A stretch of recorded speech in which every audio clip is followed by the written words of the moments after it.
Get ready with me while I share with you how I realized I was completely abandoning myself. You might be thinking that that's a pretty harsh word, but in reality, it's exactly the truth. You see, when I was growing up, I used to be super confident and I could see myself being so successful in life. Yet at some point in my early elementary school years, I had a teacher that made me feel like I was completely stupid. So guess what?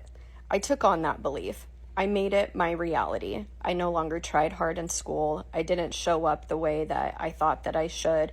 I didn't put myself out there. I never raised my hand, and the spiral continued. How I ever graduated, I will never know. And then I took that same mentality into my career and my relationships. And while I had no idea what it looked like to show up for myself anymore, I became a true professional at showing up for everyone else. I was the absolute queen of saying yes when I actually meant no. I apologized all the time. I'm sure you've heard of those people that are constantly just saying, I'm sorry.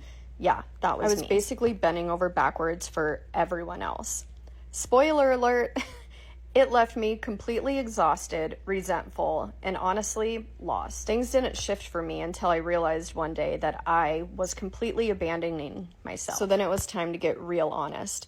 What did I want in life? Where was I trying to go? How did I want to feel? I realized the more curious I got about myself, the more I discovered these new hidden talents that I literally didn't even know that I had. This has become such a practice for me because it's brought me back to my true self and brought this whole piece back into my body. If you're feeling lost, it's time to get curious. You know who you are at your core. Don't forget about that.